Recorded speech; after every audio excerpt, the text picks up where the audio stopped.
హరే కృష్ణ, అందరికీ వెల్కమ్. ఈరోజు మనం శ్రీమద్ భాగవతం 68వ అధ్యాయం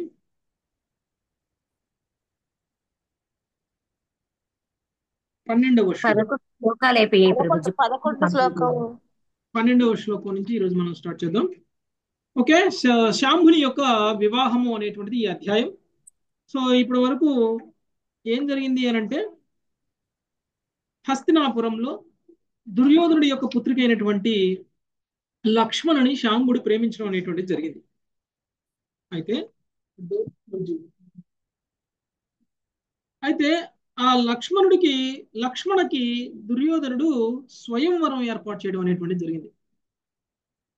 ఈ స్వయంవరంలో ఎవరైతే వరుణ్ణి ఎంచుకోవాలో వధువు నిర్ణయించుకుంటుంది. ఆ విధంగా ఆ, వధువు వరుణ్ణి ఎంచుకోవడం అనేటువంటిది జరుగుతుంది. కానీ దానికి యాదవుల్ని ఎవరిని పిలవలేదు. అందులో శాంభుడు కూడా లేడు. అయితే శాంభుడు ప్రేమించాడు కాబట్టి స్వయంవరం జరగకుండా అక్కడికి వెళ్ళిపోయి లక్ష్మణుని అక్కడి నుంచి అపహరించుకొని తీసుకొని పోవడం అనేటువంటిది జరిగింది. మరి ఇది ఒక హస్తినాపుర రాజ్యం అంటే చాలా గొప్ప రాజ్యం. హస్తినాపురాన్ని పాలించేటువంటి వాళ్ళ కిందనే మిగిలినటువంటి రాజులందరూ కూడా సామంత రాజులుగా ఉన్నారు. ఒక సామాన్యమైనటువంటి ఒక బాలుడు శాంభుడు హస్తినాపురానికి వచ్చి స్వయంవరంలోనే ఆ వధువునే అపహరించుకొని పోవడము అనంటే ఇది కొంత అవమానకరమైనటువంటి విషయం హస్తినాపుర రాజులకి. దుర్యోధనుడికి కానీ లేకపోతే దుశ్శాసనుడికి కానీ లేకపోతే వాళ్ళ తండ్రి అయినటువంటి ధృతరాష్ట్రుడికి కానీ కొంచెం అవమానకరమైనటువంటి విషయం. ఇంత అవమానకరమైన విషయం ఒకటి. రెండవది, ఇతర సామంత రాజులు అందరూ కూడా వీళ్ళని చూసి ఏమనుకుంటారు? సామంత రాజులు అందరూ కూడా వీళ్ళకి శక్తి సామర్థ్యాలు లేవు, వీళ్ళ అండర్లో మనం ఎందుకు ఉండాలి, మనం ఎందుకు సామంత రాజులుగా ఉండాలి, మనమే చక్రవర్తులుగా ప్రకటించుకుందాం అని చెప్పేసి ప్రతి ఒక్కళ్ళు కూడా అనుకునేటువంటి ప్రమాదం ఉంది. అలా అనుకోకుండా ఉండడం కోసమైనా సరే దుర్యోధనుడు దుర్యోధనుడి పక్షంలో ఉన్నటువంటి హస్తినాపురంలో ఉన్నటువంటి మిగిలిన యోధులు వీళ్ళందరూ కలిసి శాంభుడిని ఎదిరించి శాంభుడిని ఓడించాలి. అయితే యాక్చువల్గా అయితే ఇదే పరిస్థితి కనుక ఇంకొక విషయంలో ఇంకొక విధంగా జరిగి ఉన్నట్లయితే కనుక ఆయన చంపేసి ఉండేవాడు. ఇప్పుడు ఎందుకు చంపట్లేదు? చంపకూడదని నిర్ణయం చేసుకున్నారు. ఎందుకంటే లక్ష్మణుని అపహరించుకొని పోయినటువంటి శాంబుడు లక్ష్మణునికి భర్త అయిపోయినట్లే ఇంకా. ఎందుకంటే ఒకవేళ శాంబుడు నీకిచ్చి వివాహం చేయడం ఇష్టం లేదు అని దుర్యోధనుడు చెప్పినా లక్ష్మణుని వివాహం చేసుకోవడానికి ఇంకెవరు ముందుకు రారు. ఎందుకంటే ఆల్రెడీ ఆమెని శాంబుని యొక్క భార్యగా సమాజం మొత్తం అంగీకరిస్తుంది.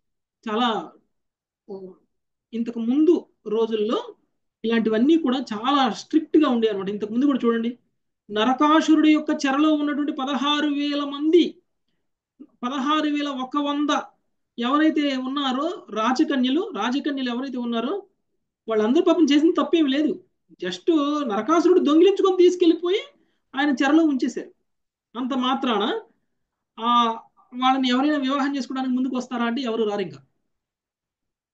అందుకని వాళ్ళందరూ వెళ్ళి కృష్ణుని ఆశ్రయించారు. మమ్మల్ని ఎవరు వివాహం చేసుకోరు, మమ్మల్ని రక్షించిన నువ్వే వివాహం చేసుకోవాలి అని కోరుకుంటే కృష్ణుడికి అంతా తెలుసు కాబట్టి, కృష్ణుడు పవిత్రమైనటువంటి వాడు కాబట్టి, సో ఆయన సాంగత్యంలోకి వచ్చినటువంటి ఎవరైనా సరే పవిత్రం అయిపోతారు, కానీ అపవిత్రం అవరు. అపవిత్రులు కూడా కృష్ణుడి దగ్గరకు వస్తే పవిత్రం అయిపోతారు కదా. అందుకనే ఆ ఆ 16,001 మంది రాజకన్యలందరినీ కూడా తన భార్యలుగా చేసుకుని వాళ్ళందరినీ పవిత్రంగా మార్చేసేసారు. వాళ్ళందరినీ పవిత్రులుగా చేయడం కోసమే కృష్ణుడు వివాహం చేసుకున్నారు. అయితే అప్పుడు సాంప్రదాయం ఎలా ఉంది అని అంటే, ఒక్కసారి ఒక పురుషుడితోటి వెళ్ళిపోయింది అంటే ఆ స్త్రీ ఇక ఆ పురుషుడికి సొంతం అయిపోయినట్టే, ఇంకా వేరే వాళ్ళు ఎవరు వివాహం చేసుకోరు. అందుకని ఇక్కడ లక్ష్మణ్ను కూడా ఎవరు వివాహం చేసుకోరు. కాబట్టి హస్తినాపురం యొక్క పరువు ప్రతిష్టలను కాపాడడం కోసం మాత్రమే శాంభుణ్ణి ఓడించాలి తప్ప చంపడానికి కోసం కాదు. అందుకని శాంభుడి వెంట పడ్డారు ఈ 6 యోధులు కూడా. దుర్యోధనుడైతేయే, కర్ణుడైతేయే, భీష్ముడైతేయే, ద్రోణాచార్యుడైతేయే, లేకపోతే ఇంకా అక్కడ ఉన్నటువంటి ద్రోణాచార్యుడి పుత్రుడైనటువంటి అశ్వత్థామ అయితే, ఇంకా 6 మొత్తం కలిపి వీళ్ళందరూ కూడా శాంభుడి వెంట పడ్డారు. శాంభుడు కూడా చాలా గొప్ప యోధుడు. శ్రీకృష్ణ భగవానుడి యొక్క పుత్రుడు కాబట్టి కృష్ణుడికి ఉన్నటువంటి శక్తి సామర్థ్యాలు శాంబుల్లో కూడా ఉంటాయి కాబట్టి ఎంతమంది ఎదిరించినా కానీ వాళ్ళందరినీ కూడా ఒక్కసారి ధీటుగా ఎదుర్కోవడం అనేటువంటిది జరిగింది. వాళ్ళందరూ వేస్తున్నటువంటి బాణాలను ఖండించడమే కాకుండా శాంబుడు వాళ్ళ రథాలకి వేశాడు, వాళ్ళ హర్షాలకి వేశారు, వాళ్ళ రథసారథులకి వేశారు, చివరికి వాళ్ళ మీద కూడా బాణాలు వేయడం అనేటువంటిది జరిగింది. కానీ వాళ్ళు కూడా చాలా గొప్ప యోధులు. వాళ్ళు కూడా బాణాలను వర్షంలా కురిపించేసేసారు శాంబుడి మీదకి. చివరికి ఆ ఒక పులి అయినా సరే ఒక్కసారి క్రూర జంతువులు అన్నీ కలిపి సింహం మీద కూడా ఒక్కసారే వచ్చేస్తే ఎంత గొప్ప ఆ, శక్తి సామర్థ్యాలు ఉన్నటువంటి సింహం అయినా సరే 100 నక్కలో లేకపోతే 100 తోడేళ్ళలో ఒక్కసారి వచ్చేసాయి అనుకోండి, పులి కూడా ఏం చేయలేదు, సింహం కూడా ఏం చేయలేదు కదా, సింహం కూడా పారిపోతుంది. కాబట్టి ఈయన శాంబుడు ఎంత గొప్ప యోధుడే అయినప్పటికీ ఆయన ఆ, వాళ్ళకి లొంగిపోవాల్సి వచ్చింది. వాళ్ళందరూ కూడా ఆ, బాణాల వర్షాన్ని కురిపించి వాళ్ళందరూ కూడా ఆయన్ని రథాన్ని ఇరక్కొట్టేశారు. తర్వాత ఆ, ఆయనకు ఉన్నటువంటి 4 అశ్వాలు వాటిని చంపేశారు.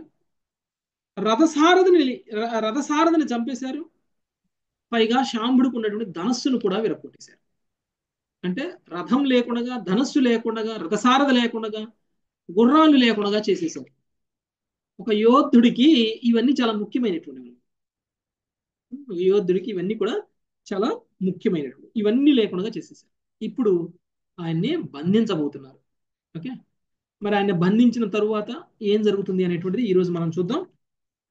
12వ శ్లోకం నుంచి. నరసింహారావు ప్రభుజీ.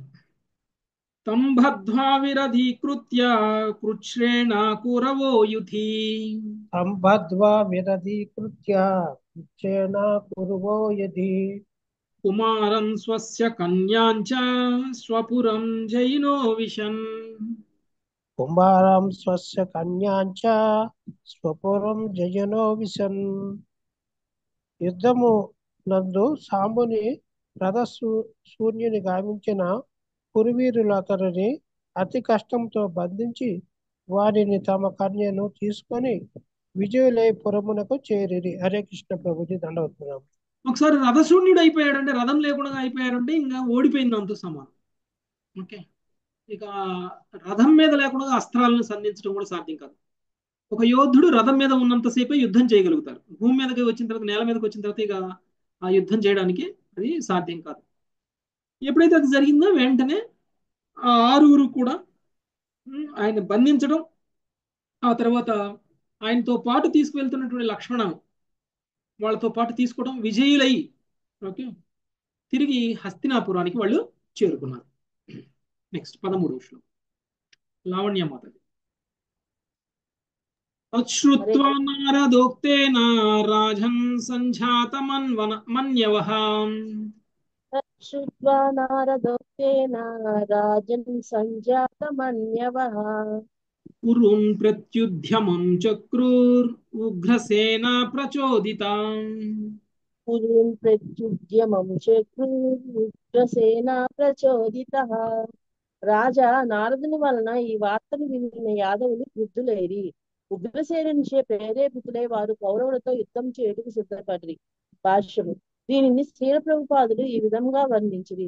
సాంబుడు బందీ అయినాడని వార్తను నారద ముందు వెంటనే యదువంశముకు అందజేసి వారికి పదమొత్తము తెలియజేసెను.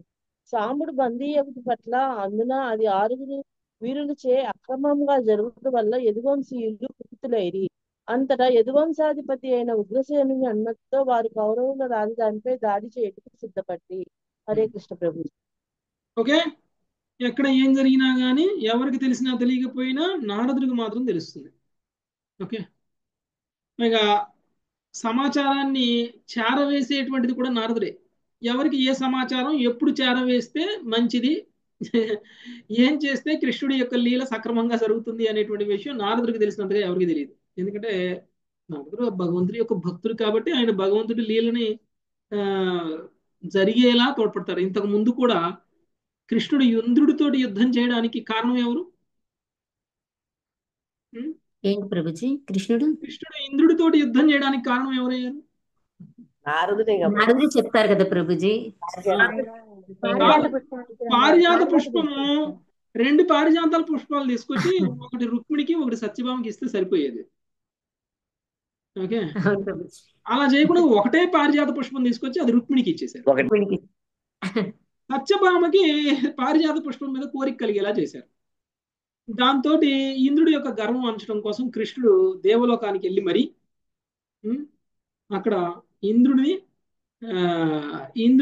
ఇంద్రుడితోటి దేవతలతోటి యుద్ధం చేసి మరి పారిజాత పుష్పం కాదు, పారిజాత వృక్షాన్నే తీసుకొచ్చేసారు.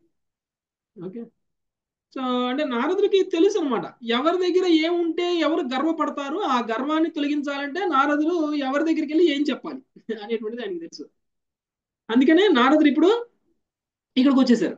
ఎక్కడికి వచ్చేసారు? ద్వారకు వచ్చేసారు. ద్వారకు వచ్చేసి ఉగ్రసేనుడి యొక్క రాజ్యంలో ఉన్నటువంటి వాళ్ళందరికీ కూడా తెలియజేసేసారు, మీ రాకుమారుడైనటువంటి శాంభుని హస్తినాపుర రాజులు బంధించేసేసారు.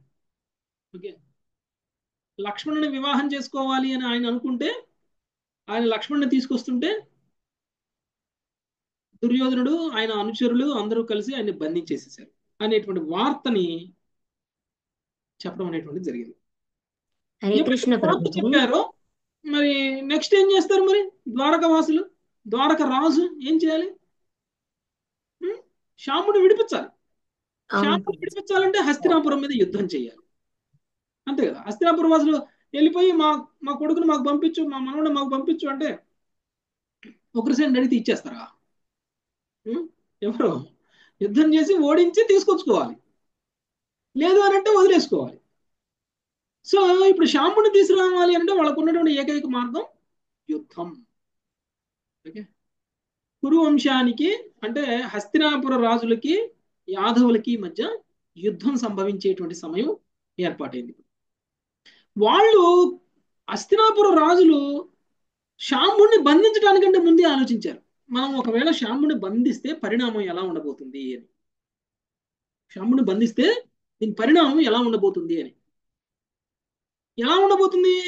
మనం చక్రవర్తులు, శాంబుడు ద్వారకలో ఒక రాకుమారుడు.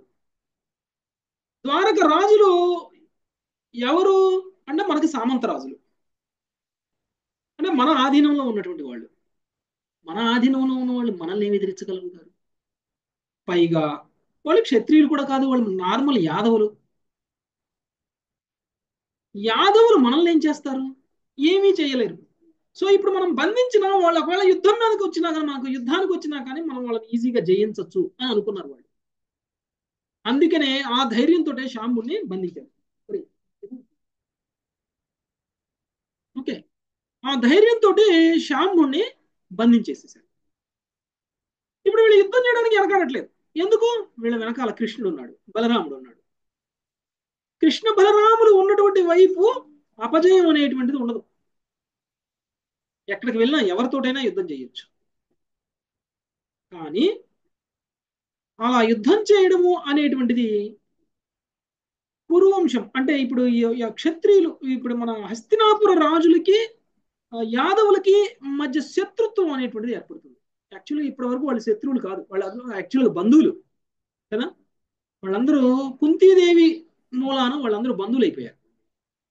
మరి బంధువుల మధ్యలో శత్రుత్వం కరెక్టా? ఇప్పటి వరకు మంచిగా ఉన్నారు, ఇప్పటికిప్పుడు ఒక్క సన్నివేశం గురించి ఎందుకు జీవితకాలం శత్రువులుగా మారిపోవాలి? ఇది సరైనటువంటి విధానం కాదు.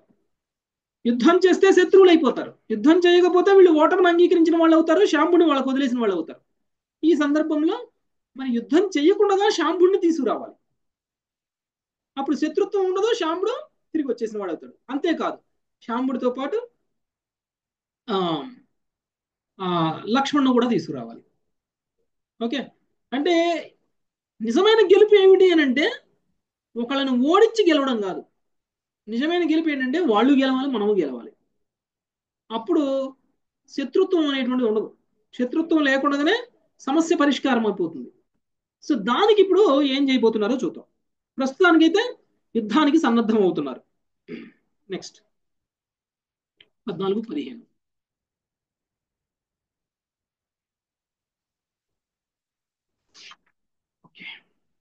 ఇందుమతి మాత. సాంత్వయిత్వా తు తాన్ రామః సన్నద్ధాన్ వృష్ణిపుంగవాన్ సాంత్వయిత్వా తు తాన్ రామ సన్నద్ధాన్ వృష్టిపుంగవాన్ నైచ్ఛత్కురూణాం వృష్ణీనాం కలిమలాపహః నైచ్ఛత్కురూణాం వృష్టీనాం కలిమలాపః జగామహస్తినపురం రథేన్ ఆదిత్యవర్చసాం జగామహస్తినాపురం రథేన్ ఆదిత్యవర్చస బ్రాహ్మణైకులవృద్ధైశ్చ వృతశ్చంద్ర ఇవ గ్రహై బ్రాహ్మణై కులవృద్ధైశ్చ వృతశ్చంద్ర ఇవ గ్రహే. కాని కవచధారణము కావించి ఉన్నట్టి సృష్టివీరుల క్రోధమును బలరాముడు శాంతపరచెను. కలహయుగమును పవిత్ర మనోత్సవాడగు అతడు కౌరవులు వృష్టి వంశస్థుల నడుమ కలహము సంభవించుటను కోరలేదు. అందువలన బ్రాహ్మణులతోనూ కులవృద్ధులతోనూ కూడినవాడై అతడు సూర్యోతేజో సమమగు తన రథముపై హస్తనాపురమునకు వెడలెను.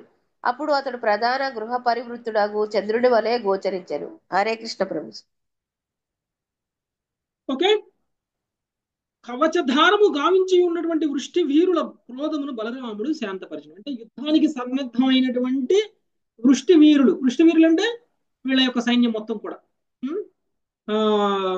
ఉగ్రసేనుడి యొక్క సైన్యం మొత్తం కూడా కవచాలన్నీ ధరించి ఉన్నారంటే సైన్యం అంతా కూడా యుద్ధానికి సన్నద్ధమై ఉన్నారు. అలాంటి వాళ్ళందరినీ కూడా వాళ్ళ క్రోధాన్ని బలరాముడు శాంతపరిచారు. కలహయుగమును పవిత్రమనర్చువాడవు అతడు కౌరవులు వృష్టి వంశస్థులు నడుమ కలహము సంభవించుటను కోరలేదు. ఈ రెండు వంశాల మధ్య కలహము అనేటువంటిది ఆయన కోరుకోలేదు బలరాముడు. అందుకని ఆయన ఏమన్నాడు, బ్రాహ్మణులతోనూ కులవృద్ధులతోనూ కూడిన వాడై అతడు సూర్యతేజోమయమగు తన రథముపై హస్తినాపురమునకు వెడలను. అప్పుడు అతడు ప్రధాన గ్రహ పరివృత్తుడగు చంద్రుడి వలె గోచరించను. కాబట్టి ఆయన సైనికుల్ని తీసుకుని వెళ్ళలేదు. ఎవరిని తీసుకుని వెళ్ళాడు? బ్రాహ్మణులని కులవృద్ధుల్ని తీసుకుని వెళ్ళాడు. మరి ఎందుకు వెళ్ళారు? వాళ్ళని తీసుకుని ఎందుకు వెళ్ళారు? అక్కడ సంధి చేయి మంచిగా దాన్ని సానుకూలంగా చేయాలని ప్రభుజీ. సానుకూలంగా చేయడం కోసం పంచాయతీ. ఓకే. సో అక్కడ పంచాయతీ పెట్టి మాటలు మాట్లాడటానికి ఎవరు అవసరమో వాళ్ళని తీసుకెళ్లారు. ఓకే. నెక్స్ట్ 16. యాక్చువల్గా ఒక్క బలరాముడు వెళ్తే చాలు. బలరాముడు ఎంతమంది సైన్యంతో సమానం? ఉగ్రసేనుడు మొత్తం సైన్యం కంటే కూడా ఎక్కువే ఒక్క బలరాముడే. సో బలరాముడు అందుకనే ఆ అక్కడ ఆయన తీసుకెళ్ళిన కుల వృద్ధులు బ్రాహ్మణుల మధ్యలో ఈయన ఒక్కడ ఎలా కనిపిస్తున్నాడంట? గ్రహాల మధ్యలో చంద్రుడిలా కనిపిస్తున్నాడు. గ్రహాల మధ్యలో చంద్రుడిలా కనిపిస్తున్నాడు.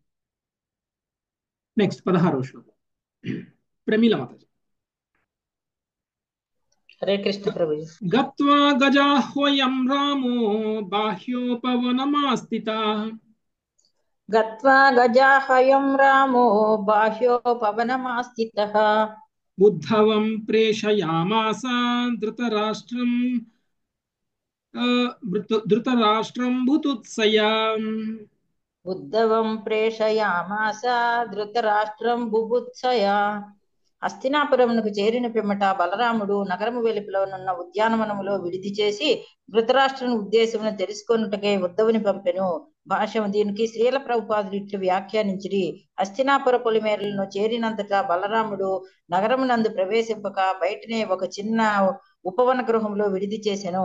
పిమ్మట అతడు కురు ప్రముఖులను కలుసుకొని వారు యదువంశీయులతో యుద్ధం చేయగోరుచున్నారో లేదా పరిష్కారం చేయగోరుచున్నారో తెలుసుకోమని ఉద్ధవుని పంపెను. హరే కృష్ణ ప్రభుజీ. దండోత్ ప్రణామం. ఓకే. సో బలరాముడు డైరెక్ట్ గా లోపలికి వెళ్ళలేదు. వెళ్ళకుండా హస్తినాపురానికి చేరిన తర్వాత ఆ నగరం బయటనే ఉన్నటువంటి ఒక ఉద్యానవనంలో విడిది చేశారు. చేసి అక్కడి నుంచి ఉద్ధవుని పంపించారు హస్తినాపురానికి. ధృతరాష్ట్రుడి దగ్గరికి పంపించేశారు. ధృతరాష్ట్రుడి ఉద్దేశం ఏంటో కనుక్కుంటారా? వాళ్ళు శాంభుణ్ణి మనకి ఇచ్చేసి మనల్ని పంపించేస్తారా, లేకపోతే మనతో యుద్ధం చేస్తారా అంటే సంధి కోసం పంపించారు. ధృతరాష్ట్రుడి యొక్క ఉద్దేశం ఏంటి అనేటువంటిది తెలుసుకోవడం కోసం పంపించడం అనేటువంటిది జరిగింది.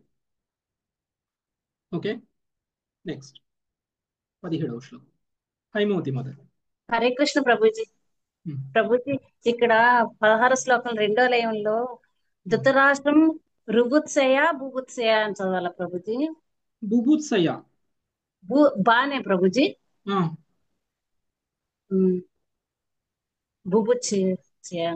బుభుత్సయ అని నేను అనుకుంటున్నాను. Okay, yes Prabhuji, బుభుత్సయనే. రూ అయితే ఇంకొక కొమ్ము ఉంటది ప్రభుజీ. కరెక్ట్ ప్రభుజీ. బుభుత్సయ అలా వచ్చినప్పుడు కన్ఫ్యూజన్ అవుతున్నాం ప్రభు చదవడానికి. ఓకే, 17వ శ్లోకం హైమవతి మాతాజీ. శోభివంధ్యాంబికాపుత్రం భీష్మం ద్రోణం చ బాహ్లికం. శోభివంధ్యాంబికాం పుత్రం భీష్మం ద్రోణం చ బాహ్లికం. దుర్యోధనం చ విధివద్ రామమాగతమబ్రవీత్. దుర్యోధనం చ విధివత్ రామమాగతమబ్రవీత్. హరే కృష్ణ ప్రభు. అంబికాసుతునికి అనగా ధృతరాష్ట్రునికి, భీష్మునికి, ద్రోణునికి, బాహ్లికునికి, దుర్యోధనునికి యథావిధిగా వందనము గావించిన పిమ్మట ఉద్ధవుడు వారికి బలరాముని ఆగమమును గూర్చి తెలియజేసెను. భాష్యముపై శ్రీల ప్రభుపాద. భాష్యము. ఆ సమయమున పాండవులు ఇంద్రప్రస్థములో వసించి ఉన్నందున ధర్మజాతులకు ఉద్ధవుడు వందనము కావించిన విషయము తెలుపబడలేదని శ్రీల విశ్వనాథ చక్రవర్తి ఠాకూర్లు వివరించిరి. Hare Krishna Prabhu. Thank you Prabhu.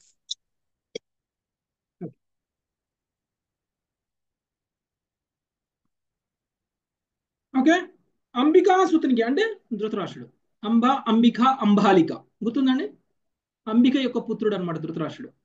Okay, అంబికాసుతునికి, భీష్మునికి, ద్రోణునికి, బహ్లీకునికి, దుర్యోధనునికి యథావిధిగా వందనం కావించిన పిమ్మట ఉద్ధవుడు వారికి బలరాముని యొక్క ఆగమనం గురించి తెలియజేశారు.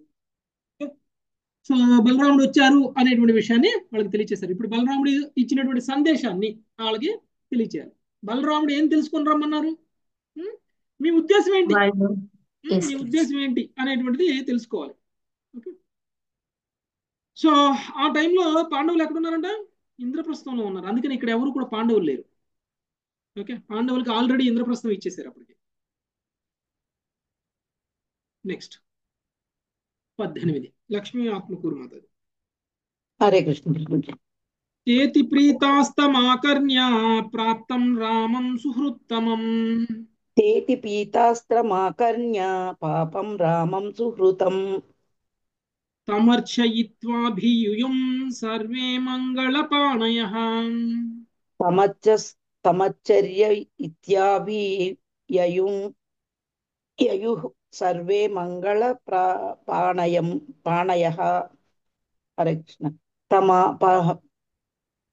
తమ పరమ మిత్రుడగు బలరాముని ఆగమనమును గురించి విని మిక్కిలి ప్రసన్నులైన వారు తొలుత ఉద్ధవుని సత్కరించి పిమ్మట మంగళకర ద్రవ్యములను తీసుకొని అతనితో కలిసి కొనబోయిరి. భాష్యము. దేవాది దేవుడగు శ్రీకృష్ణ భగవానుడు అనే గ్రంథములో శ్రీల ప్రభుపాదులు వారు ఈ విధముగా వ్యాఖ్యానించిరి. బలరాముడు తమ వంశమునకు పరమ శ్రేయోభిలాషి అని చక్కగా ఎరిగి ఉన్నందువలన కురువంశ ప్రముఖులు ముఖ్యముగా ధృతరాష్ట్రుడు మరియు దుర్యోధనుడు మిక్కిలి ఆనందించిరి. ఈ వార్త వినినంతన వారి ఆనందమునకు అవధులు లేకుండెను. అందువలన వారు వెంటనే ఉద్ధవునికి స్వాగత సత్కారములు కావించిరి. బలరాముని యథావిధిగా ఆహ్వానించుటకు వారు స్వాగత కార్యమునకు కావలసిన మంగళకర ద్రవ్యములను తీసుకొని నగరము వెలుపలకు అతనిని చూడబోయిరి. హరే కృష్ణ ప్రభు. ధన్యవాదాలు. సో మన యొక్క శ్రేయోభిలాషి అయినటువంటి బలరాముడు వచ్చారు. ఎవరికి? హస్తినాపుర వాసులకి శ్రేయోభిలాషి. అందుకని ఇంతకుముందు చెప్పుకున్నాను, వీళ్ళేం శత్రువులు కాదు, వీళ్ళందరూ కూడా ఒక కుటుంబ సభ్యులు, కుటుంబంలో భాగం, పైగా వాళ్ళకి కూడా మంచిగా కావాల్సిన వాళ్ళు. నిజానికి దుర్యోధనుడికి బలరాముడు గురువు కదా.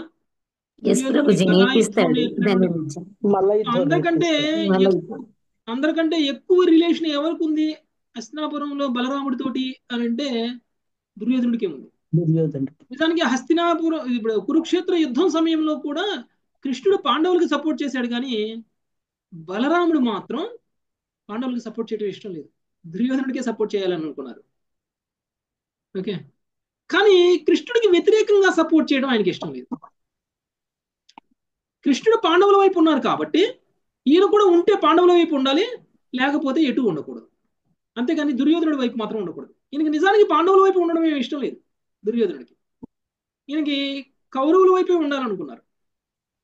కానీ కేవలం కృష్ణుడికి వ్యతిరేకంగా ఆయన యుద్ధం చేయడం ఇష్టం లేకపోవడం వల్ల ఆయన కౌరవులకి సపోర్ట్ చేయలేదు. లేకపోతే కౌరవులకి శ్రేయోభిలాషి. ఓకే, బలరాముడు. ప్రభుజీ ఆయన దుష్టులు కదా ప్రభుజీ, దుర్యోధనుడు మంచి కదా వాళ్ళు చాలా కాదుగా. అధర్మంగా చేస్తారు కదా ప్రభుజీ. అధర్మంగా ఎందుకు చేసినా దుర్యోధనుడు ఇప్పుడు దుర్యోధనుడు కానీ ఎవరైనా సరే బలరాముడి పట్ల ఏమో అధర్మం చేయలేదు. ఇప్పుడు ధర్మ సంస్థాపన చేయాల్సిన బాధ్యత బలరాముడిది కాదు. ధర్మ సంస్థాపన చేయాల్సినటువంటి బాధ్యత కృష్ణుడిది. ఓకే, రెండవది బలరాముడి యొక్క పొజిషన్ ఏంటి అంటే గురుతత్వం.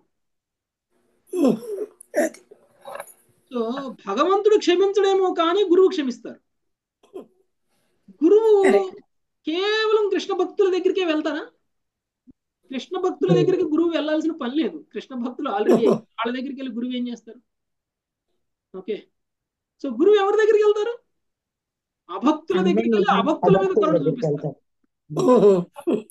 అభక్తుల మీద కరుణ చూపిస్తే వాళ్ళు కాస్త కృష్ణ భక్తులు అవుతారని. బలరాముడు ఒకవేళ కౌరవులకు సపోర్ట్ చేసిన, కౌరవులందరూ కూడా అసుర స్వభావం కలిగినటువంటి వాళ్ళు, కౌరవులందరూ కూడా అభక్తులు, మరి అలాంటి వాళ్ళ మీదనే కదా గురువు చూపించాల్సిన కరుణ. బాగుంది ప్రభుజీ. ఈ సో పాయింట్ అందుకనే బలరాముడు వాళ్ళకి అంటే అందుకనే మనందరి కోసం గురువు వచ్చారు కదా. వాళ్ళు ఇంత ఎస్ బాధలు పడుతుంది. మనందరికి ఏం అర్హత ఉందని వచ్చారు మనకి? మనందరం పాపాలు చేయకుండా పుణ్యాలు మాత్రమే చేసిన వాళ్ళమా మనం? ధరించడానికి వచ్చారు. మనల్ని ఉద్ధరించడానికే కదా గురువులు వచ్చేది. అట్లనే బలరాముడు కూడా. బాగుంది. బలరాముడు డ్యూటీయే అది. ఓకే, మీరు చూడండి, నిత్యానంద ప్రభువు కూడా జగాయి మదాయిని చంపాలనుకోలేదు, చైతన్య మహాప్రభువు చంపాలనుకున్నారు. అవును ప్రభుజీ. అవును ప్రభుజీ. బలరాముడు ఏం చేశాడు? వాళ్ళ కాళ్ళు పట్టుకున్నాడు. వాళ్ళు ఎంత కొడుతున్నా వాళ్ళ చేతిలో కళ్ళు కుండ ఉంటే కళ్ళు కుండ తీసుకొని నెత్తి మీద కొట్టారు అవును. నిత్యానంద ప్రభు. భక్తులను చేయడానికి చూశారు. తల పగిలిపోయి మొహం అంతా రక్తం గారిపోతుంది నిత్యానంద ప్రభుకి.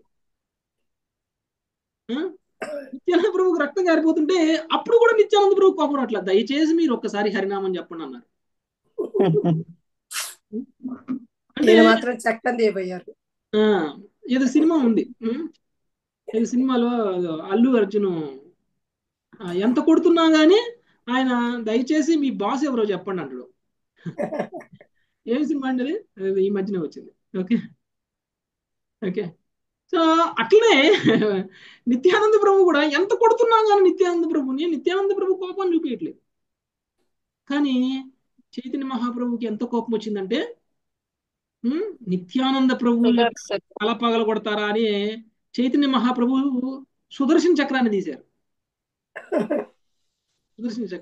అంటే ఒకవేళ చైతన్య మహాప్రభుని కనుక నిత్యానంద ప్రభు ఆపకపోతే అప్పుడు జగాయి బదాయిని చంపేసి ఉండేవాడు. ఓకే, అందుకని జగాయి మదాయి ఒక్కసారి కరిగిపోయాడు. అంత దుర్మార్గుడైనా కానీ మనసు కరిగిపోయింది. మనసు కరిగిపోయి ఇంత బాధ పెడితే ఒక మాట మనల్ని అనలేదు, ఇంత కొట్టి రక్తం వచ్చేలా చేసినా కానీ మనల్ని ఎదురు తిరగలేదు.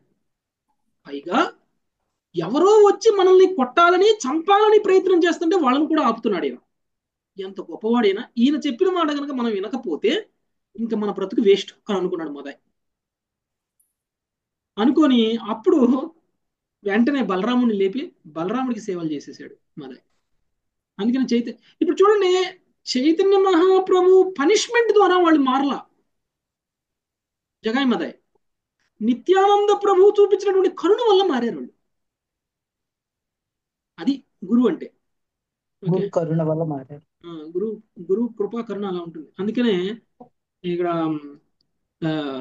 బలరాముడు కూడా ఒకవేళ మనకి చూడడానికి ఎవరికి అభక్తులకి సపోర్ట్ చేస్తున్నారు ఏంటి అని అనిపిస్తే ఆయన డ్యూటీయే అది. ఓకే, శివుడి డ్యూటీ ఏంటి? ఇంకా పతనం చెందినటువంటి తమో గుణంలో ఉన్నటువంటి వాళ్ళకి మీద కరుణ చూపించడం. ఓకే, శివుడు చివరికి పామరులు అంటే గాంజా తాగేటువంటి వ్యక్తుల దగ్గర కూడా వెళ్తాడు, భూత ప్రేతాల దగ్గర కూడా వెళ్ళి వాళ్ళని కూడా ఉద్ధరిస్తాడు శివుడు. అది ఆయన డ్యూటీ. ఎందుకు ఆయన అలా చేస్తాడు, ఈయన ఇలా చేస్తాడు అంటే భగవంతుడు వాళ్ళకి అలాంటి పదవులు ఇచ్చారు. వాళ్ళ ఆ పదవుల్లో వాళ్ళు ఉండి వాళ్ళు నిర్వర్తిస్తారు. ఓకే, సో వీళ్ళందరికీ కూడా ఇష్టమైనటువంటి వాడే బలరాముడు. ఎప్పుడైతే బలరాముడు వచ్చాడు అనేటువంటి వార్త తీసుకొచ్చినటువంటి ఉద్ధవుడిని కూడా సత్కరించేసేసారు. బలరాముడి వల్ల ఉద్ధవుడికి కూడా గౌరవాన్ని ఇచ్చేసారు. ఓకే, పైగా బలరాముడిని ఆహ్వానించడం కోసం పూర్ణకుంభ ఆహ్వానం చేయాలి కదా. మరి గురువు స్థానంలో ఉన్నటువంటి వాళ్ళు వచ్చారు, భగవంతుడితో సమానం వాళ్ళకి పూర్ణకుంభ. నిన్న చెన్నై వస్తే ఎంతమంది వచ్చారు? ఎయిర్పోర్ట్ లో వాళ్ళు అంతే చేయగలిగారు, అంతే చేశారు. హరినామాన్ని ఇచ్చేస్తూ ఎయిర్పోర్ట్ లో గురువు మహారాజ్ వచ్చినప్పుడు అందరూ వెళ్ళి పూలమాలలు వేసి కీర్తించారు కదా గురువుని. సో అది ఆహ్వానం అంటే. సో అలానే ఇప్పుడు కూడా బలరాముడు వచ్చాడు, ఆహ్వానం చేయాలి. మంగళకరమైనటువంటి మంగళ ద్రవ్యాలు ఏవేవైతే మనం ద్రవ్యాలు వాడతాం కదండి, మనం ఆ ద్రవ్యాలన్నింటినీ తీసుకొని వెళ్ళాలి అని వాళ్ళ దగ్గరికి అనుకున్నారు. చూడటానికి వెళ్తున్నారు బలరాముడి దగ్గరికి. నెక్స్ట్ 19వ శ్లోకం రమ్య మాతాజీ. సంగమ్య యథా న్యాయం గామర్ఘ్యం చాన్యవేధయన్ తం సంగమ్య యదా న్యాయం ఘామర్ఘ్యం చన్యవేదయన్ తేషామ్యేతత్ ప్రభావంగ్య ప్రణేము శిరసావలం తేషామ్యేతత్ప్రభావజ్ఞ ప్రణేమో శిరసాబలం. బలరాముని చెంతకు చేరినంతటా వారు గోవులను అర్ఘ్యమును వసకి యుక్తముగా అతన్ని అర్చించిరి. కౌరవుల్లో అతని నిజ ప్రభావం ఎరిగిన వారు తమ శిరముతో నేలను తాకి అతనికి వందనములు కావించిరి. భాష్యం. భీష్మదేవుని వంటి పెద్దలు కూడా బలదేవునికి వంగి నమస్కరించిన ఆచార్యులు వివరించిరి. హరే కృష్ణ. Thank you. ఇది ఒకటి మనం గమనించాలి. వయసులో మనం పెద్దవాళ్ళమా చిన్నవాళ్ళమా అనేదంత సంబంధం లేదు. ఒక వైష్ణవుడిని గౌరవించడానికి ఆ వైష్ణవుడు మనకంటే పెద్దవాడా మనకంటే చిన్నవాడా అనేటువంటి దాంతో సంబంధం లేదు. భీష్ముడు బలరాముడి కంటే చాలా పెద్దవాడు కదండి. భీష్ముడు బలరాముడి కంటే చాలా పెద్దవాడు. కానీ బలరాముడు ఆచార్యుడు. బలరాముడు ఆచార్యుడు అంటే ఏంటి?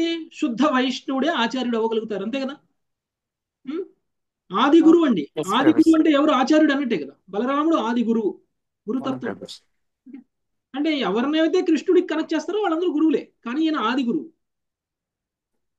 మరి ఆది గురువు అయినటువంటి బలరాముడు అంటే గురుతత్వం.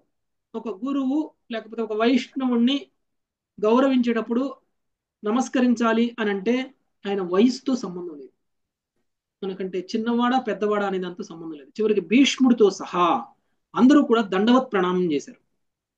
దండవత్ ప్రణామం, శిరస్సు నేల కానించి మరి దండవత్ ప్రణామం చేశారు. అంటే మనం ఒక వైష్ణవుని కలిసినప్పుడు ఇదే చెయ్యాలి, మనం దండవత్ ప్రణామం చెయ్యాలి. ఓకే, సో అదేవిధంగా కౌరవులలో అతని నిజ ప్రభావాన్ని తెలిసిన వాళ్ళంతా నిజానికైతే యాక్చువల్గా వీళ్ళందరికీ ముందే తెలుసు. ఒకవేళ పాండవులకి కౌరవులకి మధ్య యుద్ధం జరిగితే కృష్ణుడు పాండవుల వైపుకి వెళ్తాడు, మనం బలరాముడితో మంచిగా ఉంటే బలరాముడు మన వైపు వస్తారు. ఓకే, అంటే ఎవరైనా సరే అభక్తులు ఒకవేళ ఆధ్యాత్మిక గురువు చెంతకు చేరినా కానీ వాళ్ళ యొక్క ఉద్దేశం భౌతిక ప్రయోజనం. ఓకే, ఒక భక్తుడు ఆధ్యాత్మిక గురువు చెంతకు వెళ్తే అలాంటి వాళ్ళ యొక్క ఉద్దేశం ఆధ్యాత్మిక ప్రయోజనం ఉంటుంది.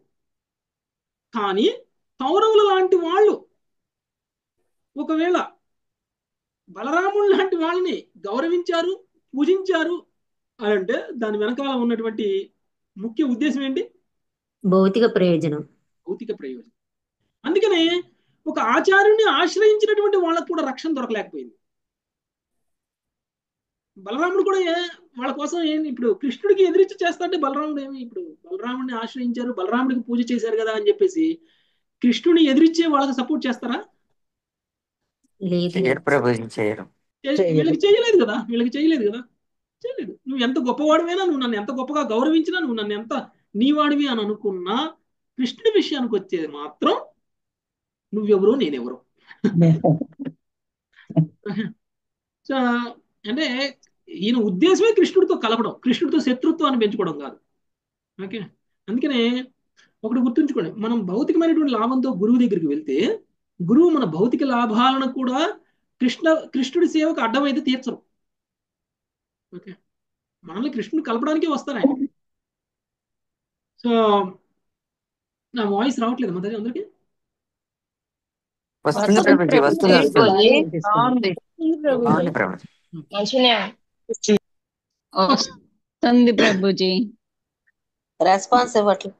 ఓకే, అయితే ఇప్పుడు వీళ్ళందరూ కూడా ఆయన బలరాముడి యొక్క రక్షణ గనక మనకు ఉంటే ఆయన ప్రభావం ఎంత గొప్పగా ఉంటుంది, మనం ఏ విధంగా రక్షింపబడతాము అనేటువంటి ఉద్దేశంతో బలరాముడిని ఆశ్రయించినటువంటి వాళ్ళు వీళ్ళందరూ. కౌరవులు కూడా, కౌరవుల్లో ప్రముఖులందరూ కూడా అలానే చేశారు. అందుకని వీళ్ళందరూ కూడా బలరాముడిని గౌరవించి బలరాముడికి నమస్కారం తెలియజేయడం అనేటువంటిది జరిగింది. నెక్స్ట్ 20. కానీ అందులో భీష్ముడు వీళ్ళందరూ అలా కాదు. ఓకే, భీష్ముడు ఎవరండి ఆయన? మహాజనుల్లో ఒకడు. మహాజనుల్లో ఒకడంటే శుద్ధ భక్తుడు అన్నట్టు కదా. శుద్ధ భక్తుడు ఒకవేళ బలరాముడికి నమస్కారం చేశారంటే దాని వెనకాల భౌతిక ప్రయోజనం ఏమి ఉండదు. సో భీష్ముడు నమస్కారము కౌరవుల నమస్కారము రెండు ఒకటి కాదు. ఇక్కడ అందరికీ ఒకే లాభం రాదు. భీష్ముడికి వచ్చిన లాభం కౌరవులకు రాదు, ఎందుకంటే వాళ్ళ భావాలు వేరు ఉన్నాయి కాబట్టి. Okay, next 20. శ్రీవాణి మదర్. బంధూన్ కుశలినః శ్రుత్వా పృష్ట్వా శివమనామయం. బంధూన్ కుశలినః శ్రుత్వా పృష్ట్వా శివమనామయం. పరస్పరమథో రామో భభాషే విక్లవం వచః. పరస్పరమథో రామో బభాషే విక్లవం వచః. ఇరుపక్షముల వారు తమ బంధువుల క్షేమ సమాచారంను వినిన పిమ్మట ఇరువురు పరస్పరము కుశలం అడిగిన పిమ్మట బలరాముడు కౌరవులతో సూటిగా ఇట్లు పలికెను. భాష్యము. శ్రీల ప్రభుపాదులు ఇట్లు వ్యాఖ్యానించిరి. పరస్పరము క్షేమ సమాచారం నడుగుచు వారు స్వాగత వచనములు పలికిరి. ఆ మర్యాద పూర్తి కాగానే బలరాముడు గంభీర స్వరంతో అత్యంత ధైర్యముగా వారి ఆలోచనార్థము ఇట్లు పలికెను. హరే కృష్ణ ప్రభుజీ. సో మనం ఒకళ్ళ మీద కోపంతో వాళ్ళ ఇంటికి వెళ్ళామనుకోండి, వాళ్ళు ఎంత గొప్ప వాళ్ళైనా ఎంత మనకు కావాల్సిన వాళ్ళైనా వాళ్ళ మీద కోపంతో మనం వాళ్ళ ఇంటికి వెళ్ళామనుకోండి, ఫస్ట్ ఏం చేస్తాం మనం? మౌనంగా ఉంటాం. కుశల ప్రశ్నలు అడుగుతామా? కుశల ప్రశ్నలు గంభీరంగా నమస్కారం చేసుకుంటామా? ఒకరికొకరు నమస్కారం చేసుకుంటామా? దండవత్ ప్రణామాలు చేసుకుంటామా? కేసులో గంభీర్యం ఉంటుంది. కేసులో గంభీర్యం ఉంటుంది. బయట నుంచే తిట్టేస్తాం, బయటికి రా చూసుకుందాం అంటాం బయట నుంచే. అంటే అంత కోపం మనలో ఉన్నప్పుడు బయటికి ప్రేమ, అభిమానం, గౌరవం ఇవన్నీ బయటికి రావు. కానీ బలరాముడు ఓపిక పట్టారు చూసారా? బలరాముడు ఏం ఆవేశపడలేదు. వాళ్ళందరూ ఈయన పూజించారు. ఆ తర్వాత ఈయన వాళ్ళందరినీ కుశల ప్రశ్నలు అడిగారు. వాళ్ళు కూడా బలరాముడు కుశల ప్రశ్నలు అడిగారు. అడిగిన తర్వాత విషయానికి వచ్చారు. ముందే విషయం మాట్లాడలేదు, ముందే విషయం అడగలేదు. మీ ఉద్దేశం ఏంటి? శ్యాముడిని ఇస్తారా, యుద్ధం చేస్తారా? అలా అనలేదు. ఓకే, అలా అనలేదు. సో మీరు అందరు బాగున్నారా అలా మాట్లాడారు అన్నమాట. ఓకే, కుశల ప్రశ్నలు అడిగిన తర్వాత వాళ్ళందరితోటి వాళ్ళ ఆలోచన యొక్క ఉద్దేశం ఏంటో తెలుసుకోవాలి అని ఆయన మాట్లాడటం మొదలుపెట్టారు. నెక్స్ట్ 21. శ్రీదేవి మాతాజీ. ఉగ్రసేన క్షితేశేషో యద్వ ఆజ్ఞాపయ ప్రభుః. ఉగ్రసేన క్షితేశేషో యద్వ ఆజ్ఞాపయత్ ప్రభుః. తదవ్యగ్రధియ శ్రుత్వా కురుధ్వమ విలంభితం. తదవ్యగ్రధియ శ్రుత్వా కురుధ్వమ విలంబితం. బలరాముడు పలికెను, ఉగ్రసేనుడు మన ప్రభువు, రాజులకు రాజు. అతడు మిమ్ము ఏది ఆదేశించనో దానిని ఏకాగ్ర చిత్తులై ఆలకించి వెంటనే దానిని మీరు చేయవలసి ఉన్నది. Thank you Prabhuji. హరే కృష్ణ. బలరాముడు చెప్తున్నాడు, మన అందరికీ పెద్దవాడు ఉగ్రసేనుడు, మన ప్రభువు, రాజులకు రాజు. అతడు మిమ్ము ఏది ఆదేశించినో దానికి ఏకాగ్ర చిత్తులై ఆలోచించి వెంటనే దానిని మీరు చేయవలసి ఉన్నది. ఉగ్రసేనుడు ఒక సందేశాన్ని పంపించారు. ఉగ్రసేనుడు ఏం చెప్తే మీరు అది చేయండి. యాక్చువల్గా ఎవరు చక్రవర్తి, ఎవరు ఉగ్రసేనుడు కదా? అయినా సరే కృష్ణుడు బలరాముడు ఎవరి వైపు ఉంటే వాళ్ళే వాళ్ళ మాటే టాపు. ఓకే, వాళ్ళు ఏం చెప్తే అది వినాల్సిందే. కృష్ణుడు బలరాముడు ఉగ్రసేనుడిని రాజుగా పేర్కొన్నారు, రాజుగా అంగీకరించారు. కాబట్టి ఆయన సామంతరాజుగా ఉన్నప్పటికీ ఆయన మాట యొక్క ప్రభావం అంత ఉంటుందన్నమాట. చివరికి చక్రవర్తితో సహా ఎవరైనా సరే, ప్రపంచాన్ని పరిపాలించేటువంటి రాజులతో సహా ఉగ్రసేనుడు ఏం చెప్తే అది వినాల్సింది. ఓకే, వినకపోతే కృష్ణుణ్ణి బలరాముణ్ణి కూడా వ్యతిరేకించిన వాళ్ళు అవుతారు. నెక్స్ట్ 22 సర్వరాధ్యమత యద్యూయం బహవక్స్తేకం జిత్వా ధర్మేణ ధార్మికం. హరే కృష్ణ ప్రభుజీ, ధనవత్ ప్రణామం. యద్యూయం బహవస్వేకం జిత్వా ధర్మేణ ధార్మికం అబధ్నీతాత తన్మృష్యే బంధూనామైక్య కామ్యయా. అభిధాతాత తన్మృష్యే బంధూనామైక్య కామ్యయా. హరే కృష్ణ ప్రభుజీ. ఉగ్రసేనుడు పలికెను, ధర్మమును అనుసరించి ఒంటరి ప్రత్యర్థిని మీరు పలువురు కలిసి అధర్మయుతంగా ఓడించినప్పటికీ బంధువుల ఐకమత్యము కొరకు దానిని మేము సహించుచున్నాము. భాష్యం. సాంబుని వెంటనే తెచ్చి బలరామునికి ఇవ్వమని కౌరవులకు ఉగ్రసేనుడు ఇచ్చట సూచించుచున్నాడు. Thank you Prabhuji.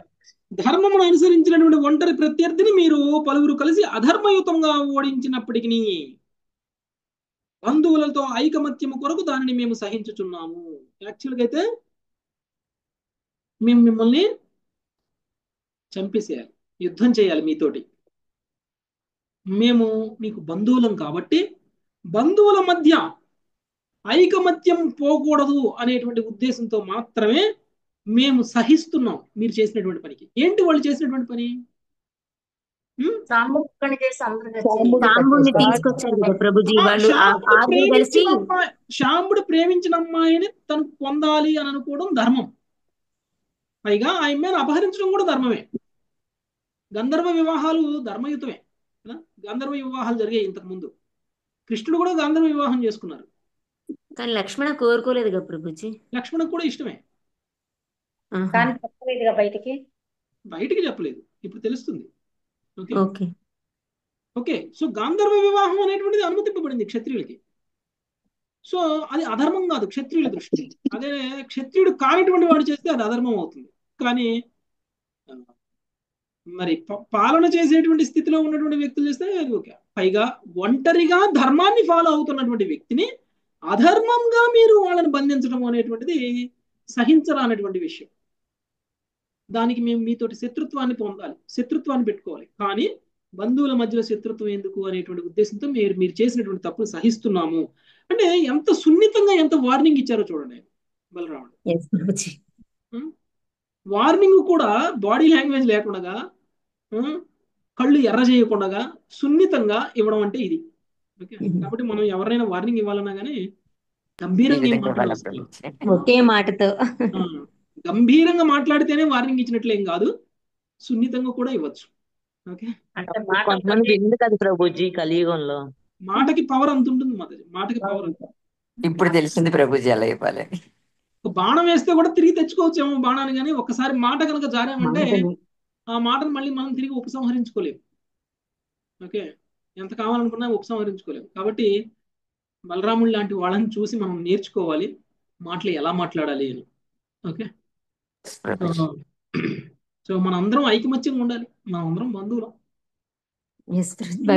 కలిసి ఉండడం కోసం మీరు తప్పు చేసినా మేము సహిస్తున్నాం అని చెప్తున్నారు. Okay, next 23 Lata Mataji. సర్వరాజు మాత చదివారుగా? చదివారు ప్రభుజీ. ఓకే, లతా మాతాజీ. వీర్య శౌర్య బలోన్నద్ధం ఆత్మశక్తి సమం వచః. వీర్య శౌర్య బలోన్నద్ధం ఆత్మశక్తి సమం వచః. పురవో బలదేవస్య నిశమ్యోచు ప్రకోపితాం. కురవో బలదేవస్య నిశమ్యోచః ప్రకోపితః. వీర్య శౌర్య బలపూర్ణములైనవి అతని దివ్యశక్తికి తగియున్నవి నగు బలదేవుని వాక్కులను వినినంతటా కౌరవులు క్రుద్ధులై ఇట్లు పలికిరి. Hare Krishna Prabhuji. Thank you Prabhuji. So ఆయన మాటలో చాలా పవర్ ఉందన్నమాట. ఆయన బలరాముడు మాట్లాడినటువంటి మాటలో ఉన్నటువంటి పవర్. సో దానికి కౌరవులకు కోపం వచ్చేసింది. మేం తప్పు చేసామంటాడా? మేం తప్పు చేసినా ఆయన సహిస్తున్నాడా? ఎవరు తప్పు చేశారు? మా మాటికి మేము మేము మా కూతురికి మేము స్వయంవరం ఏర్పాటు చేసుకుంటే స్వయంవరం మధ్యలోకి వచ్చి కూతురుని ఎత్తుకొని పోవడం అనేటువంటిది మేము చేసింది తప్ప. మా కూతురుని ఎత్తుకొని పోయేటువంటి వాళ్ళని ఎదిరించి కూతురుని వెనక తీసుకురావడం మేము చేసింది తప్ప. పైగా నీ కొడుకు చేసిన తప్పుకి మేము చేసాము తప్పు అనడం ఏంటి? దానికి మేము చేసాము తప్పు అని మీరు మళ్ళీ సహించడం ఏంటి దానికి? ఓకే,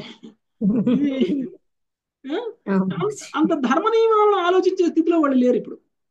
ఓకే, అందుకనే ఇదే స్థితిలో మనం ఉంటే ఎవరికి వాళ్ళకి ఎలా ఉంటుందండి? మనం చేసిందే రైట్ అన్నట్టు కదా. ఏ వివాదమైన చూడండి, ఎవరికి వాళ్ళు నేనే రైట్ అనుకుంటారు. అలా అనుకోకపోతే గొడవలు ఉండవు. ఓకే, నేను కాదు రైటు, ఎదుటి వాళ్ళే రైటు అనుకుంటే గొడవ ఎందుకు ఉంటుంది అసలు? కదా, గొడవే ఉండదు. వాడు రైట్ కాదు నేను రైట్ అని అనుకుంటాం కాబట్టి గొడవ. అందుకని ఇప్పుడు కౌరవులకు కూడా ఒకవేళ శాంబుడు లక్ష్మణుని ఎత్తుకొని పోవడం న్యాయమే ధర్మమే అని అనుకుంటే ఎదిరించేవాళ్ళ శాంబుడిని? వీళ్ళ బాధలు వీళ్ళ. మేము కనుక శాంబుడిని ఎదిరియకపోతే దేశంలో ఎవరు పడితే వాళ్ళు వచ్చి మమ్మల్ని ఎదిరిస్తారు. ప్రపంచంలో ఉన్నటువంటి వాళ్ళందరూ వచ్చేసి నువ్వెంత అంటారు నన్ను. కాబట్టి బలహీనుడు కూడా వచ్చేసి నువ్వెంత అనిపించుకోవడం ఎక్కువ, లేకపోతే ముందు శాంబుడిని ఎదిరియడం ఎక్కువ. వీళ్ళ యాంగిల్లో వీళ్ళు కరెక్ట్, శాంబుడి యాంగిల్లో శాంబుడు కరెక్ట్. శాంబుడు ఒంటరివాడు కాబట్టి వీళ్ళు శాంబుడిని ఏం చేయకూడదు. రెండవది, శాంబుడు ప్రేమించిన అమ్మాయిని ఎత్తుకొస్తున్నాడు కాబట్టి ఆయన చేసింది తప్పే రైటే. సో వీళ్ళ దృష్టిలో ఇది రైట్, వాళ్ళ దృష్టిలో అది రైట్. కాబట్టి ఇప్పుడు కౌరవులు వాళ్ళ ఆర్గ్యుమెంట్ వాళ్ళు చెప్తున్నారు. ఏం చెప్తున్నారో చూద్దాం. శేషరత్నం మాత. అహో మహచ్చిత్రమిదం కాలగత్యా అహో మహచ్చిత్రమిదం కాలగత్యా ధరత్యయా. అహో మహచ్చిత్రమిదం కాలగత్యాధురత్యయా. ఆరు వృక్షత్యుపానధ్యై శిరో ముకుట సేవితం. ఆరు వృక్షత్యుసానధ్యై శిరో ముకుట సేవితం. కౌరవ నాయకులు ఇట్లు పలికిరి. అహో అహో, ఇదెంత విచిత్రమో! కాలగతి నిక్కమగా దాటరానిది కదా. అల్పమగు పాదరక్షలు ఇప్పుడు రాజ కిరీటమును వరించడి శిరముపైకి ఎక్కగోరుచున్నవి. ప్రభుపాదుల వారి భాష్యం. కాలగచ్చ దురత్యయ, దాటరానట్టి కాలగతి అను పదసహమునచే ఓర్పులైన కౌరవుల ఆరంభము కానున్న పతిత కలియుగమున సూచించినట్లయినది. రాజమకుటముకు ధరించడి శిరముపైకి పాదరక్షలు ఎక్కగోరుచున్నవి. ఇది ఇప్పుడు వారు పలుకునందున పతిత కలియుగముగు నిక్కముగా ఆరంభమైనదని వారు ఇచ్చట సూచించేరి. అనగా అధములైన యాదవులు రాజవంశీయులైన కౌరవుల్ని మించి పోవగోరుచున్నారని వారు తలసిరి. హరే కృష్ణ ప్రమాణ. సో కాలం ఎలా మారిపోయింది, కాలం ఎంత ఫాస్ట్ గా ఎలా మారిపోతుంది, ఏది ధర్మం ఏది అధర్మంగా మారిపోతుంది. ఇంతకు ముందు ధర్మం ఇప్పుడు అధర్మం అయిపోతుంది, ఇప్పుడు అధర్మం ఫ్యూచర్ లో ధర్మం అయిపోతుంది. ఓకే, అంటే మార్పులు ఎలా వస్తున్నాయంటే ఇప్పుడు నెత్తి మీద కిరీటం పెట్టుకోవాల్సింది పోయి చెప్పులు పెట్టుకునేటువంటి పరిస్థితి వస్తుంది అని వాళ్ళు అంటున్నారు అనమాట. ఓకే, సో పతిత కలియుగం అనేటువంటిదా ఇది సూచిస్తుంది అని చెప్తున్నారు. రాజమకుటము ధరించడి శిరము పైకి పాదరక్షలు ఎక్కగోరుచున్నవి అని వారు పలికినందున పతిత కలియుగము నిక్కముగా ఆరంభమైందని వారు ఇచ్చట సూచించిరి. అధములైనటువంటి యాదవులు రాజవంశీలైనటువంటి కౌరవులను మించిపోగోరుచున్నారు అని వారు తలచిరి. ఓకే, చూడండి, ఉగ్రసేనుని ఉద్దేశించి రాజాది రాజు అని అన్నారు కదా ఇందాక. రాజాది రాజు అన్నారు. యాక్చువల్ గా ఉగ్రసేనుడు రాజ్యం సామంత రాజ్యం. సామంత రాజు రాజాది రాజు ఎలా అవుతారు? యాదవుల రాజు హస్తినాపుర రాజుని మించిపోయాడా? లేదు. కానీ బలరాముడు ఏమన్నారు? రాజాది రాజు అన్నారు. దీన్ని పట్టుకుని వాళ్ళు అంటున్నారు అనమాట. ఓకే, చెప్పుల దగ్గర ఉండాల్సిన వాళ్ళు నెత్తి మీద ఎక్కితే ఎలా ఉంటుంది అది అంటున్నారు, అలా అంటున్నారు అనమాట. అంటే ఇప్పుడు మేం చెప్పిన మాట మీరు వినాల్సింది పోయి మీరు చెప్పిన మాట మేము వినాల్సిన పరిస్థితి వచ్చింది. ఇది కలియుగ ప్రభావం. ఓకే, కాళ్ళకి నిలుస్తున్నాయి తల మీదకి ఎక్కుతున్నాయి అన్నట్టుగా. అది అందుకు అంటున్నారు అనమాట. ఓకే, నెక్స్ట్ ఇంకేం మాట్లాడుతున్నారు చూద్దాం.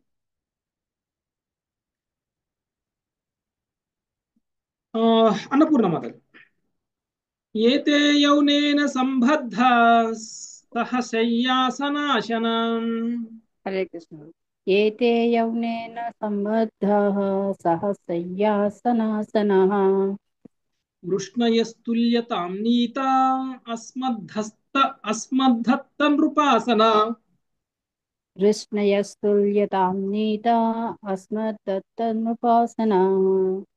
ఈ వృద్ధులు వైవాహిక బంధము ద్వారా మనతో సంబంధమును కలిగి ఉన్న కారణమున మనము వారిని మనతో కలిసి పరుండుటకు, కూర్చొనుటకు, భుజించుటకు అనుమతించి సమానత్వము నొసగితిమి. నిజమునకు వారికి రాజ్య సింహాసనమును ఒసగినది మనమే. హరే కృష్ణ. ఏదో వీళ్ళు మనకు చుట్టాలు కాబట్టి మనతో కలిసి ఉండడానికి, మనతో కలిసి తినడానికి, మనతో కలిసి నడవడానికి, మనతో కలిసి మాట్లాడడానికి, మనతో కలిసి భోజనం చేయడానికి అవకాశం ఇస్తే ఇప్పుడు వీళ్ళే మనల్ని ఎదిరిస్తారా? వీళ్ళు ఏదైతే వైభవాన్ని వాళ్ళు అనుభవిస్తున్నారో అది మనం ఇచ్చిందే. దాన్ని అడ్డం పెట్టుకుని ఇప్పుడు మనకే శాసనం చేసేటువంటి స్థితికి వెళ్ళిపోయారా వీళ్ళు అని ఎవరంటున్నారండి? కౌరవులు. ఓకే, సో యాదవుని ఉద్దేశించి అంటున్నారు. సో యాదవులు మా చెప్పుల దగ్గర ఉండాలి. ఓకే, అలాంటిది ఇలా చేస్తున్నారు అని వీళ్ళు అంటున్నారు. నెక్స్ట్. ఓకే, ఈ రోజుకి ఇక్కడ కాపుదాం Mataji. Thank you very much. So ఒక అనౌన్స్మెంట్ ఉంది, వెయిట్ చేయండి. సో వంచాకల్పతరుభ్యశ్చ కృపా సింధుభ్యవేవ చ పతితానాం పావనేభ్యో వైష్ణవేభ్యో నమో నమః. హరే కృష్ణ హరే కృష్ణ కృష్ణ హరే హరే, హరే రామ హరే రామ రామ రామ హరే హరే. Thank you.